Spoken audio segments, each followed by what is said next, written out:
Hi guys, பெரிகா மண்டினியூ recover ஆகி ஆஃபீஸ்க்கு வர அப்போ அங்கே வேலை பார்க்குறவங்களாம், சார் நீங்கள் லீவில் இருந்தப்போ கூட உங்கள் டீம் சூப்பராக பர்ஃபார்மன்ஸை முடிச்சிட்டாங்க, அதனால ஷென்யாங்கு கூட ப்ரொமோஷன்லாம் கிடச்சிருக்கு சொல்ல, அப்போ அவனும் வந்து பார்க்க ஹீரோவை சீஃப் எடிட்டராக ப்ரொமோட் பண்ணியிருப்பாங்க. பெரிகா மண்டினியூ இது மாதிரி நடந்திருக்கவே கூடாதுன்னு பொங்கிட்டு கிடக்கான். அப்போ ஒரு மீட்டிங்கும் போடுறான். அப்போ இவனும் எனக்கு கொஞ்சம் வயசாயிடுச்சுல, அதை நான் ஒரு மாதிரி நடந்துக்கிட்டேன், ஷென்யாங் என்னை மன்னிச்சிருப்பான்.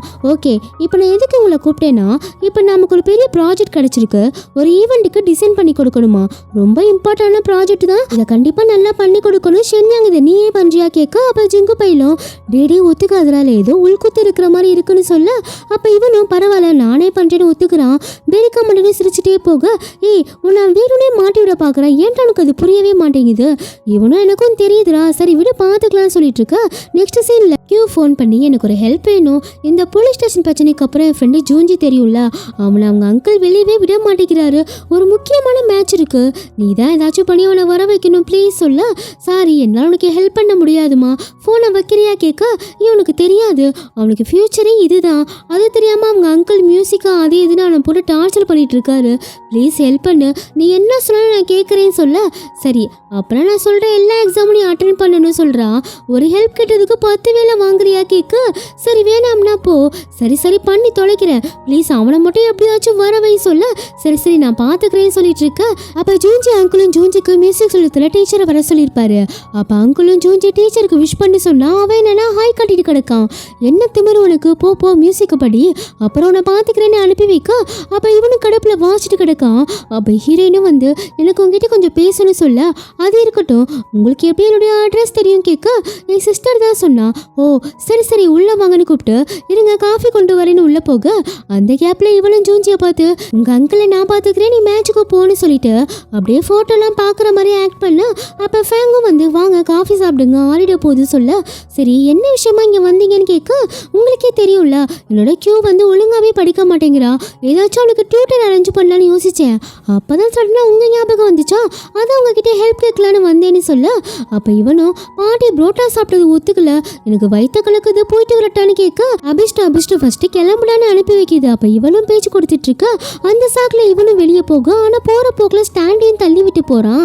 ஃபேங்கும் கண்டுபிடிச்சதால இவன் எஸ்கேப் ஆயிட்டானு அவனும் செம்ம காண்டில், இவனுக்காக நான் என்னென்ன பண்ணிட்டு இருக்கேன் தெரியுமா, ஆனால் அவன் எதுவுமே கண்டுக்க மாட்டான். அவனோட பேரண்ட்ஸ் அவனை என்கிட்ட விட்டு ஃபாரின் போயிட்டாங்க, அவனை இப்போ நான் நல்லா தான் பார்த்துக்கிறேன், இந்த மியூசிக் டீச்சருக்கு 1 hour $300 கொடுக்குறேங்க, இதெல்லாம் யாருக்காக பண்ணுறேன் அவனுக்காக தானே, ஆனால் அதை கொஞ்சம் கூட மதிக்காமல் மறுபடியும் விளையாட போயிட்டான்னு கத்திட்டு இருக்கு. அப்போ இவளும் என்ன பண்ணுறதுனே தெரியாமல் சரி வாங்க நம்ம அங்கேயே போய் அவனை பிடிச்சிடலான்னு கூட்டிகிட்டு போகிறான். இவளும் அவரை பார்க்க வைக்கிறதுக்காக தான் வேணும்னே கூட்டிகிட்டு வந்திருப்பான். அங்கே பாருங்க இது மோசமான விளையாட்டு, இது உயிருக்கே ஆபத்து, இதை போய் விளையாண்டே தீரவே குதிச்சிட்டு இருக்கான்னு திட்டிகிட்டு இருக்கு. அப்போ ஹீரோயினும் நீங்கள் ஏங்க அதை பார்க்குறீங்க, அங்கே பாருங்க எவ்வளோ என்ஜாயாக சூப்பராக பசங்க விளையாடுறாங்க, நான் ஃபஸ்ட் டைம் பார்க்குறேன் எனக்கே கேம் ரொம்ப பிடிச்சி போச்சு சொல்ல, நீங்கள் என்ன தான் சொன்னாலே இது மோசமான விளையாட்டுங்க, இதில் எப்படிங்க ரிஸ்க் எடுக்க முடியும் கேட்க, என்ன பேசுகிறீங்க, இந்த வயசில் ரிஸ்க் எடுத்தால் தானே உண்டு, அங்கே பாருங்க ஜூஞ்சி எப்படி விளையாடுறான், நானாக இருந்தால் கண்டிப்பாக அப்ரிஷியேட் தான் பண்ணுவேன், மியூசிக்கு கேம் இது ரெண்டுமே பண்ணட்டுமே கொஞ்சம் கன்சிடர் பண்ணுங்க சொல்லிட்டு இருக்க. அப்படியே மேட்சும் முடிஞ்சிருது. அடுத்த நாள் இவனும் ஆஃபீஸ் கிளம்பிட்டு இருக்கா. அப்போ இவனும் வந்து நான் உங்கள் கூட ஆஃபீஸ்க்கு வரலாமா, நான் புதுசாக ஒரு ப்ராஜெக்ட் பண்ண போகிறேன், அதுக்கு சில ஐடியாஸ்லாம் தேவைப்படுதுன்னு சொல்ல, என்ன இவனும் வரப்போகிறானான்னு இவனும் முழிக்க, சரி வந்து தொலைன்னு கூட்டிகிட்டு போக, அங்கே போய் பார்க்கும்போது டெலிவரி சீனி தான் போயிட்டு கிடக்கு. ஹீரோயினே ஷூட் பண்ணிட்டு இருக்கா, ஹீரோவும் நோட்ஸ் எடுத்துட்டு இருக்கா. இவ பேரு சையு, இவளும் இதில் என்னடா நோட்ஸ் எடுத்துட்டு இருக்குன்னு பார்க்க, ஆமாம் நீ என்ன கற்றுக்க வந்துன்னு கேட்குறான், ஒரு ப்ரோக்ராம் பண்ணுறது எப்படி, அதுக்கு என்னென்ன தேவைப்படுது எப்படி ப்ராசஸ் பண்ணுறாங்க அதெல்லாம் தெரிஞ்சுக்கணும்னு சொல்லிட்டு அப்படியே ஹீரோயினை தான் பார்த்துட்டு கிடக்கான். அப்போ இவனும் ஹீரோயினோட ஷெடியூல்னால் என்னன்னு கேட்க, அதெல்லாம் சொல்லவே முடியாது ராசா, ஏன்னா அந்த ஜாப் அப்படி அவங்க சரியாக சாப்பிடக்கூட மாட்டாங்க, அதனாலே அவங்களுக்கு ஸ்டொமக் பெயின் அடிக்கடி வரும், அதுக்கெல்லாம் கூட டேப்லெட் எடுத்துக்கிறாங்க சொல்ல, என்ன சாப்பிட மாட்டாளான்னு இவனும் வீட்டுக்கு போய் அவன் ஸ்டைலில் பார்த்து பார்த்து சமைச்சு ஹீரோனுக்கு எடுத்துகிட்டு போக, சேம் டைமில் ஃப்ரெண்டுக்காரி வந்து ஆமாம் ஏதோ ஒரு பையன் புதுசாக வந்திருக்கானாம்ல அவன் எங்கன்னு கேட்டுட்டு இருக்க, யாரை கேட்குறீங்க ஷென்யாங்கா, ஆமாம்மா அவன் ரொம்ப டேலண்டான ஆளு ரொம்ப ஹம்பிளாகவும் இருக்கான்னு சொல்லிட்டு இருக்கான். அப்போ ஹீரோயினும் ஃபோன் பண்ணி ஷென்யாங் எங்கன்னு கேட்க, இவளும் தெரியலன்னு சொல்லிடுறா. நெக்ஸ்ட் சீனில் புள்ளையும் ஆசை ஆசையாக அவளுக்கு சாப்பாடு எடுத்துகிட்டு வந்து ஹீரோயின் எங்கன்னு என்னாச்சுன்னு கேட்க அவங்க ஃப்ரெண்டு கூட சாப்பிட போயிட்டாங்கன்னு சொல்றா. இவனுக்கு ஒரு மாதிரி கஷ்டமா இருக்கு. அப்ப ஹீரோயினை பார்ட்டிக்கு இன்வைட் பண்ணிருப்பாங்க. எப்பவும் பாட்டிலே காலி பண்றவ இன்னைக்கு வாண்டடா கொடுத்தாலும் அவாய்ட் பண்ணிடுறா. ஹீரோ எங்க போனா ஏன் அவன்கிட்ட இருந்து மெசேஜ் கூட வரலன்னு போனையே தான் பார்த்துட்டு கிடக்கா. அப்ப இவனும் வேலையெல்லாம் முடிச்சுட்டு இவங்க 2 பேரும் வழக்கமா சாப்பிடுவாங்கல்ல அந்த இடத்துக்கு வந்து சாப்பிட்டு அதை போட்டோ எடுத்து ஹீரோயினுக்கு அனுப்ப அப்ப இவனும் வேணுமே ட்ரிங்க்ஸை போட்டோ எடுத்து அவனுக்கு அனுப்ப இவனும் ஏங்க இப்படி பண்றீங்கன்னு ஆரம்பிக்க அப்படியே சாட்டும் போயிட்டே கிடக்கு. ஹீரோயினும் அவளுக்கு தெரியாமலே கொஞ்சம் கொஞ்சமா ஹீரோ கிட்ட க்ளோஸ் ஆயிட்டு இருக்கா. அப்ப ஹீரோயின் ஆஃபீஸ்க்கு ஃபேங் வந்து ஹீரோயின் போட்டோவை பார்த்து என்ன அழகுன்னு ஜொல்லு பண்ணிட்டு கிடக்கு. அது ஜூஞ்சியும் பார்த்துட்டு யாராச்சும் பார்த்தாங்கன்னா உருட்டு கட்டையால தான் அடிப்பாங்கன்னு அவரை கூட்டிட்டு போக அப்ப ஜூஞ்சிக்கு மியூசிக் ரெக்கார்ட் பண்றதுக்காக தான் வந்திருப்பாங்க. அப்ப அவரும் ஹீரோயினை பார்க்க வர அவ பாட்டில் தட்டிட்டு இருக்கதை பார்த்துட்டு அவரும் சுட சுட ஒரு காஃபிலாம் எடுத்துட்டு வந்து கொடுக்க இவளும் பார்த்துட்டு நீங்க என்ன இங்கன்னு கேட்க ஒன்னும் இல்லைங்க ஜூஞ்சிக்காக தான் வந்தேன் அப்படியே உங்களையும் பார்த்துட்டு போலான்னு வந்தேன்னு சொல்ல அப்படியே 2 பேரும் பேசிட்டு போக அப்ப இவனும் நீங்க சொன்னதெல்லாம் யோசிச்சு பார்த்தேன் அவனோட மார்க்கும் நல்லா தான் இருக்கு 2லயும் பெஸ்டா இருந்தா நல்லதுதான் சொல்லிட்டு இருக்க. அப்ப ஹீரோவும் வந்து வாங்க போலான்னு கூப்பிட இவனும் என்னடான்னு முடிக்க என்ன மறந்துட்டீங்களா அம்மா உங்களை இன்வைட் பண்ணியிருந்தாங்களா டின்னருக்கு அதுக்கு தான் உங்களை கூட்டிட்டு போக வந்தேன்னு சொல்ல அப்ப இவனும் ஃபேங்கை பார்த்துட்டு நிற்க அப்ப அவரும் சரி பரவாயில்ல நான் புக்கிங்கை கேன்சல் பண்ணிட்டேன்னு சொல்றாரு. இவங்க 2 பேரும் வெளியே சாப்பிட போலான்னு பிளான் பண்ணிருப்பாங்க. அது ஹீரோ தான் வந்து கெடுத்து விட்டாச்சு. அப்ப ஃபேங்கும் நம்ம இன்னொரு நாள் சாப்பிடலாம் சொல்லிட்டு இருக்கா. அப்போ ஒருத்தன் ஹீரோயின் கிட்ட கஸ்டமர் உங்ககிட்ட தான் பேசணும்னு சொல்றாங்கன்னு கூப்பிட அப்ப இவளும் வந்துறேன்னு போக அப்ப ஃபேங்கும் என்னங்க நான் கிளம்புறேன்னு சொல்ல இந்த பக்கத்துல ஹீரோவும் நான் உங்களுக்காக வெயிட் பண்றேன்னு சொல்ல ஸ்ருதி எனக்கு தான் 2 பேரும் பார்த்துட்டு இருக்க. அப்ப ஹீரோவும் ஃபோன் பண்ணி அம்மா இது மாதிரி டேரக்டர்லாம் வராங்க நீங்க 8 டிஷ்ஷஸ் பண்ணி வைங்க சொல்ல என்ன 8 டிஷ் வேணுமா எப்படிடா அவ்வளோ பண்ண முடியும் கேட்க அம்மா இங்கே சிக்னல் சரியா கேட்கலன்னு நினைக்கிறேன் இவனும் ஃபோனை கட் பண்ண அப்ப ஹீரோ அப்பாவும் என்னம்மா பேசாம ஆர்டர் பண்ணிடலாமா கேட்க எப்படிங்க 8 டிஷ் செய்ய சொல்றானே அப்பனா நிறைய பேர் வருவாங்க போல ஆர்டர் பண்ண எவ்வளோ ஆகும் தெரியுமா சரி வீட்லயே செஞ்சிடலாம் நான் சொல்ற ஜாமான் மட்டும் வாங்கிட்டு வாங்கன்னு அனுப்பிவிட அவரும் அறக்க பறக்க வந்து எல்லாத்தையும் வாங்கிட்டு வந்து சமைச்சிட்டு இருக்க 2 பேரும் மாங்கன்னு எல்லாத்தையும் செஞ்சு முடிக்க அப்போ 2 பேரும் வராங்க.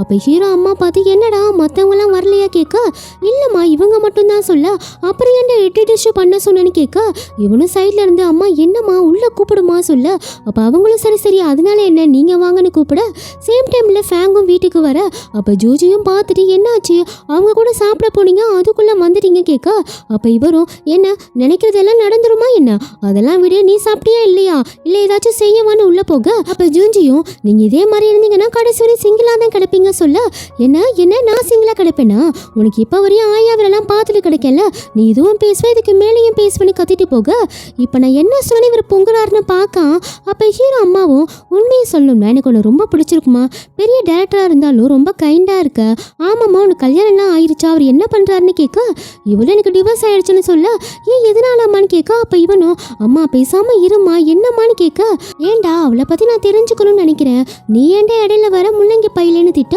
இவளும் இல்லை எனக்கு ஒன்றும் பிரச்சனை இல்லைன்னு எங்கள் கல்யாண வாழ்க்கை சொல்லிக்கிற மாதிரி இல்லை சரியான அண்டர்ஸ்டாண்டிங் இல்லை அதான் 2 பேரும் மேனுவலாகவே டிவோர்ஸ் பண்ணிட்டோன்னு சொல்கிறா.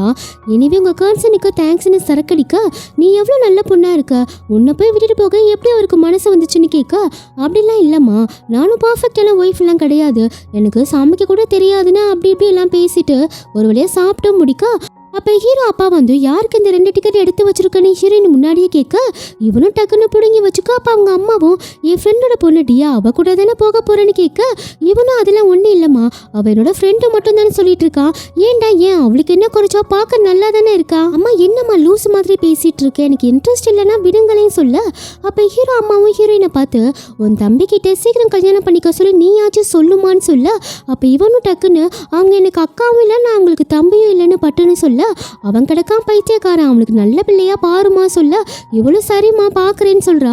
இவளுக்கும் இவங்க அம்மா பண்றதெல்லாம் பார்த்தா இவளை ஏன் வீட்டுக்கு கூட்டிட்டு வந்தோன்னு இருக்கு இவனாலையும் எதுவும் சொல்லவும் முடியல. சேம் டைம்ல ஜூஞ்சியும் உன்னோட சிஸ்டர் சிங்கிள் தானே கேட்க அவ எப்படி இருந்தா உனக்கு என்னடா என்ன நீ அவளை லவ் பண்றியா கேட்க ஏ லூசு என்னோட அங்கிளுக்கு அவங்கள பிடிச்சிருக்குன்னு நினைக்கிறேன். ஓ இது ரொம்ப நல்ல விஷயமாச்சே அப்ப இவங்க 2 பேரையும் கோத்தி விட்டுலாமான்னு பேசிட்டு இருக்குங்க. அப்ப இவளும் வீட்டுக்கு வந்து அங்க நடந்ததெல்லாம் யோசிக்கிறா.